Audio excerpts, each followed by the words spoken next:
Então, nós vamos agora dar continuidade ao nosso curso com um assunto que vocês provavelmente já conhecem bastante, porque em todas as provas do magistério cai esse assunto, cai de uma maneira mais abrangente ou menos aprofundada, mas sempre cai, né? Todos os concursos caem tendências pedagógicas.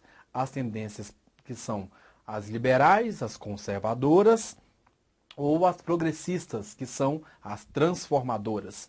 Então, nós vamos ver agora o que são as tendências pedagógicas. Vamos situar as tendências num contexto social histórico, porque isso é fundamental. Nós vamos trabalhar aqui hoje com história da educação, porque é como as tendências, é como que a educação brasileira se organizou. Qual foi a tendência da educação brasileira? Qual foi a linha, a corrente, a tendência, o rumo, o norte que a educação brasileira teve de acordo com aquela fase histórica, né? Por quê? Nós temos uma sociedade que ela está organizada de forma cultural e política de um modo específico. E essa forma de organização sociocultural da sociedade, ela exige um tipo de escola específico.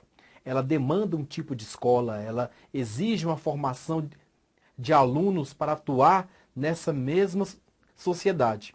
Portanto, para entendermos as tendências, nós temos que entender que sociedade nós temos e por que essa sociedade é desse jeito e por isso ela pede esse tipo de escola. Então, qualquer questão de prova que associe tendência com moda, modismo, algo passageiro, inventado por um professor, por um teórico, um autor, um prefeito, um governador, um país, está errado. Essa tentativa de simplificar as tendências, ela não é produtiva. Está errado a questão de prova. Por quê? Tendência pedagógica é a maneira como a educação se tendenciou. Qual foi a linha, o rumo, o norte que a educação seguiu, né, de acordo com o contexto social. Ou seja, aquela sociedade exigiu um tipo de escola. A sociedade era liberal, era conservadora, era católica, era uma sociedade tradicional. Ela exigia, então, uma tendência tradicional. A sociedade foi moderna, industrial, urbana. Ela exigia uma escola nova. A sociedade foi tecnológica, foi massificadora, foi militar, foi repressora, né? Foi técnica. Ela exigia uma escola tecnicista. Então, ou seja, a sociedade exige um tipo de escola, demanda, organiza um tipo de escola específico e a maneira como a escola responde a uma demanda social se configuram, então, as tendências. Nós temos, então, dois rumos, então, em relação às tendências, duas linhas. Quem separou isso aqui foi Lucchesi. Foi Lucchesi quem fez, Cipriano Carlos Lucchesi, um filósofo da educação, foi quem separou as tendências em liberais, que são as conservadoras, e as progressistas, que são as transformadoras. Tá? Lucchesi fez essa separação aqui, mas não foi o único. Outros autores também separaram de forma diferente as tendências. Nós temos, então, as liberais, que a gente tem a tradicional, a renovada, que é a escola nova, a progressivista e a não diretiva, e a tecnicista. E as progressistas são a libertadora, a libertária e a crítico social dos conteúdos. São as tendências aqui à direita, conservadora, e a da esquerda, transformadora. Então, politicamente, foi assim. As tendências aqui, as conservadoras, são a direita, que é conservar, manter a sociedade do jeito que está. A educação tradicional, a educação renovada ou a educação tecnicista não quer mudar, transformar a sociedade, quer manter a sociedade capitalista, desigual, porque para essas tendências, essa é a melhor forma social que nós temos. Portanto, essas escolas aqui não criticam o capitalismo, não questionam o sistema desigual, a diferença de renda, a desigualdade social. a exploração econômica, nada disso é posto em xeque aqui, nas escolas liberais. Elas simplesmente são escolas que se adaptam ao capitalismo, que elas se adequam ao capitalismo, elas justificam o capitalismo e a educação que elas fazem não faz crítica nenhuma ao capitalismo. As tendências que são progressistas, são as de esquerda, elas são transformadoras, querem transformar a sociedade capitalista por meio da escola, por meio da educação. Então, a libertadora, a libertária e a crítica social aos conteúdos fazem uma crítica à sociedade, questionam o capitalismo, fazem uma crítica à exploração econômica, à desigualdade social, às diferenças de renda, né? Ao capitalismo como um todo. Então, fazem críticas a ela. Então, elas querem transformar o capitalismo e essas querem conservar o capitalismo, né? As liberais e as progressistas. E olha só, nós temos então as liberais. Elas justificam o capitalismo, defendem a predominância que as pessoas têm o direito de ter a propriedade privada, né? De ter os seus bens. Então, eu tenho o direito de ter 100 hectares de terra improdutivas, mas são minhas, né? Em detrimento das pessoas que não têm onde plantar, onde viver. Mas a terra é minha, esse é meu direito. A propriedade privada. Elas defendem a liberdade, os interesses individuais, capitalistas, e não os coletivos, né? A escola prepara os indivíduos para suas funções sociais, para se adaptar à sociedade, não para transformar. Os pobres, eles têm as funções sociais definidas, né? E devem exercer essas funções como pobres, como os trabalhadores. E os ricos vão exercer as suas funções sociais de acordo com a sua classe social, ou seja, como ricos. Então, prepara os indivíduos para exercer as suas funções sociais de acordo com as suas habilidades individuais. Não se não teve acesso, ou se não teve condições, se a sociedade não deu margem. Não questiona isso. Só pontua que as pessoas ascenderam ou não socialmente por causa das habilidades individuais e não das condições socioculturais e capitalistas que impediram ou que deram chance para o indivíduo ascender. Então, as três tendências aqui, a tradicional, a renovada e a tecnicista, são tendências bem diferentes, bem distintas uma da outra.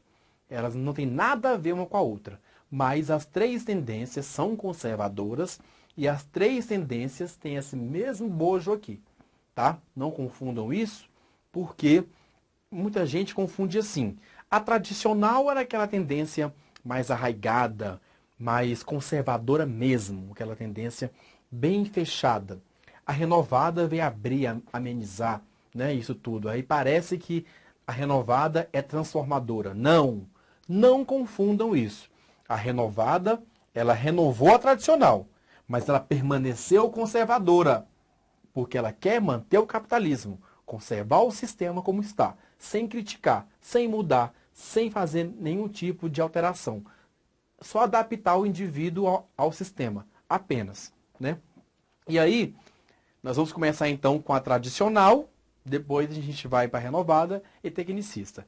A tradicional surge no Brasil lá em 1500, com a colonização dos jesuítas. Os jesuítas estiveram no Brasil de 1549 até 1759. Então, quando eles chegaram no Brasil, eles implantaram a educação oficial no Brasil nos moldes tradicionais, Estado e Igreja juntos, né? Então, surge no Brasil com os jesuítas, né? Porque o Estado ele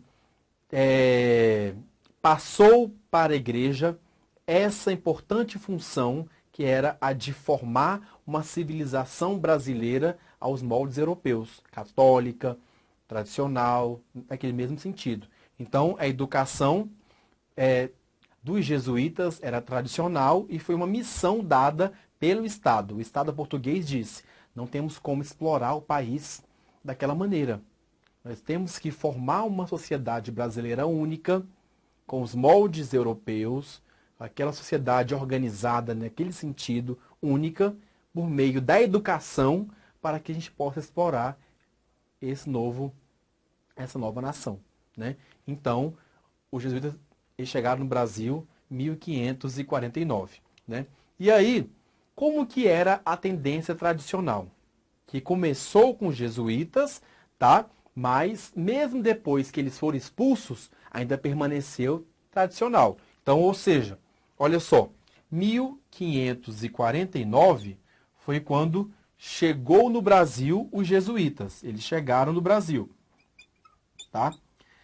Aí, nós tivemos 1759 a expulsão.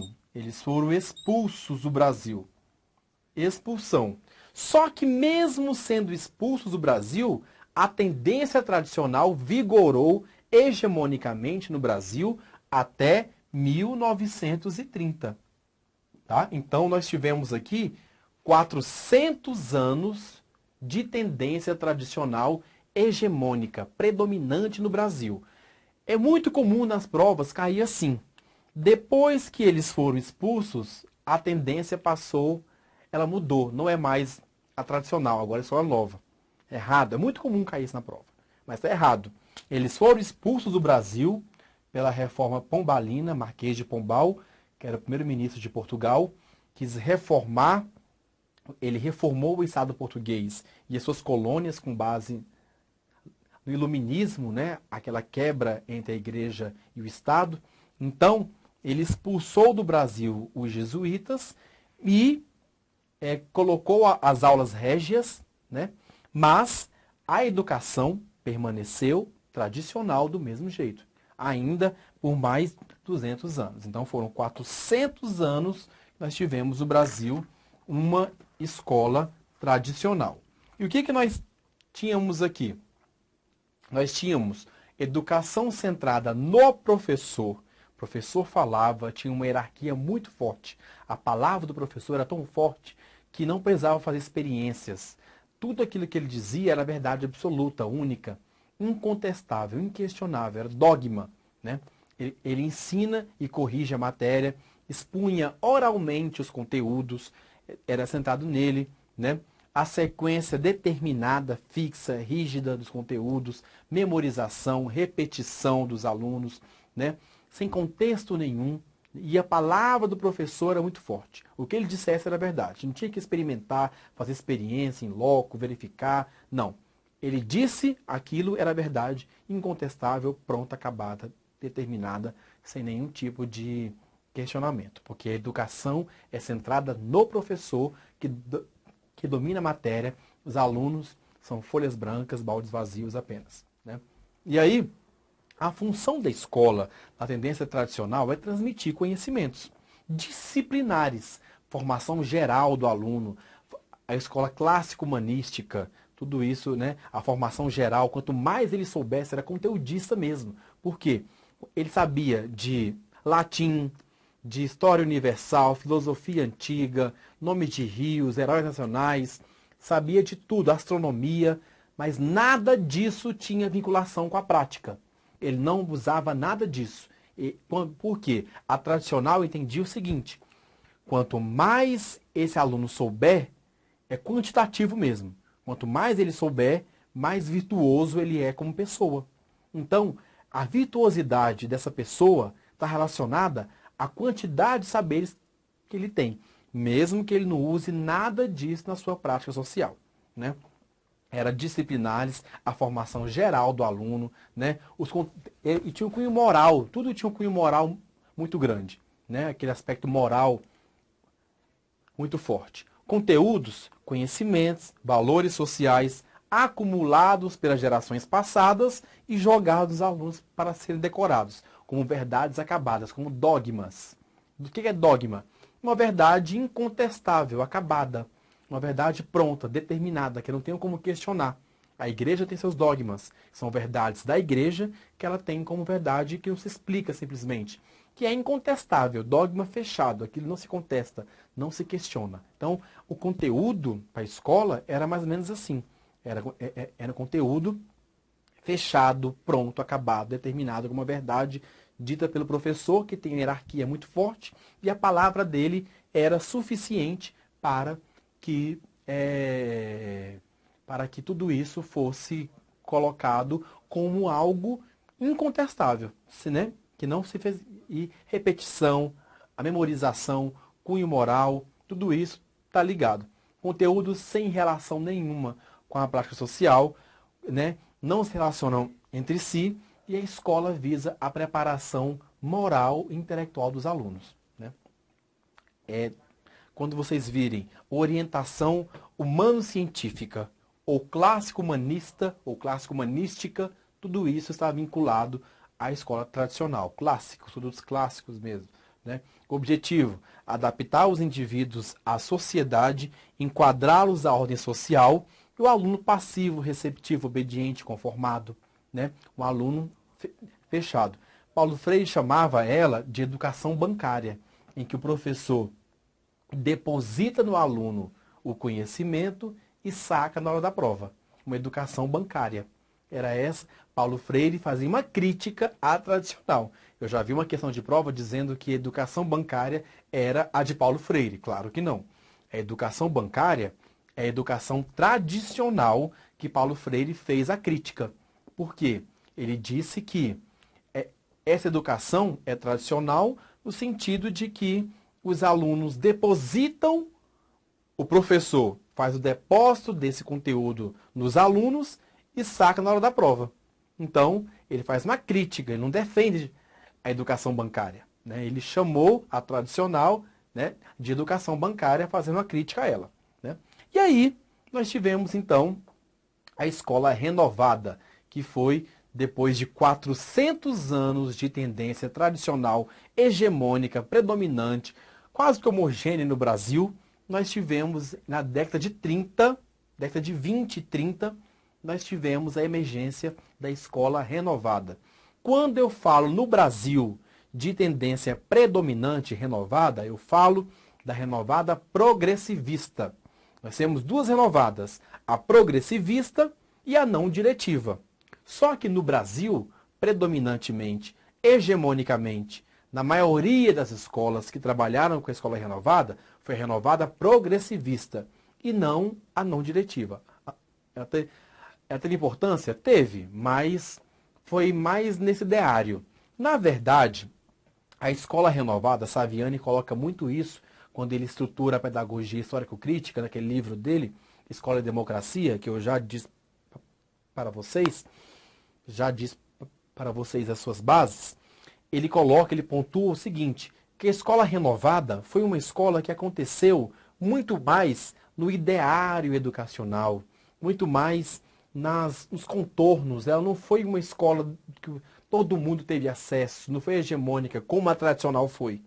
Se a prova trouxe isso, está certo. A escola renovada não foi uma escola que aconteceu em larga escala, para todo mundo, pobres e ricos. Não.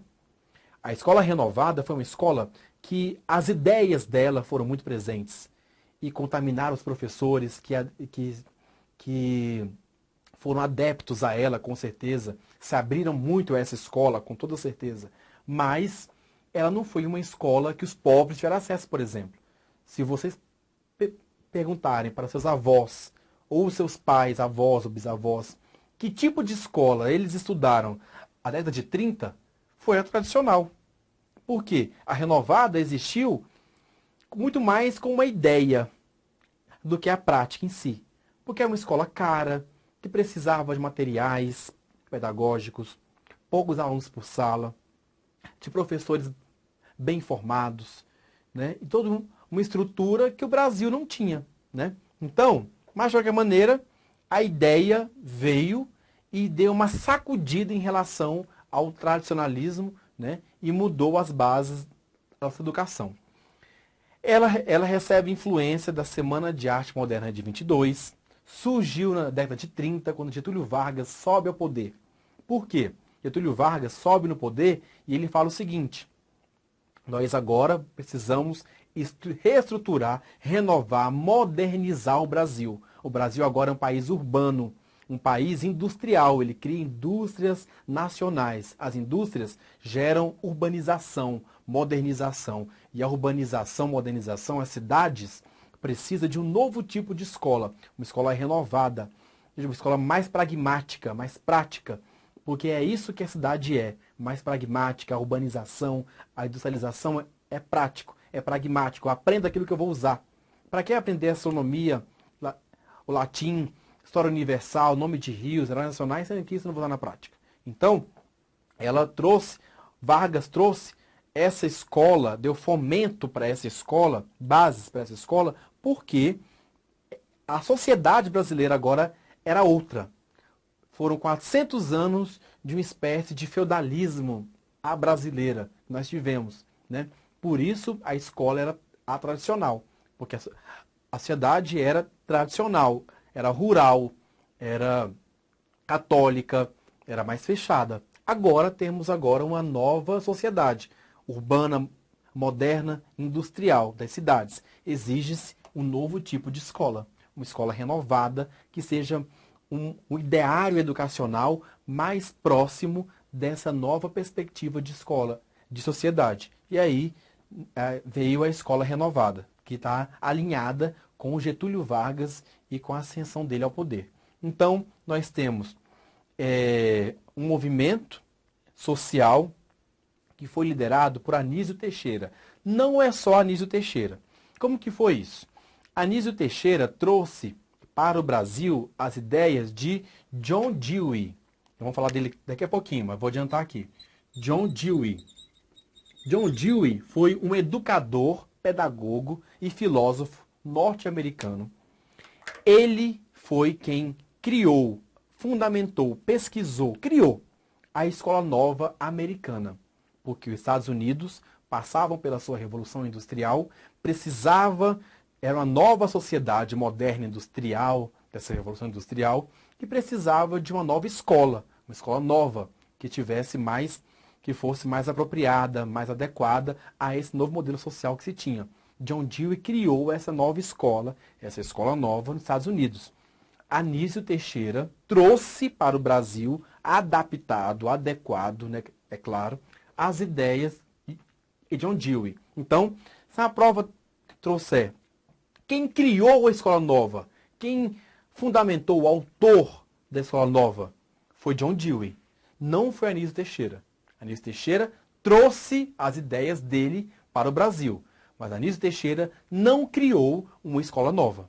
Ele não pensou, não abordou, ele não pesquisou uma escola nova como o John Dewey fez. O John Dewey, sim, ele criou teoricamente, conceitualmente, uma escola nova. Anísio Teixeira não fez sozinho também. Ele trouxe com Lourenço Filho e Fernando de Azevedo. São os três principais membros da Associação Brasileira de Educação, ABE. Olha só, né? Essa ABE, Associação Brasileira de Educação, ABE, era formada por vários intelectuais, professores universitários, escritores, artistas, etc. E políticos também.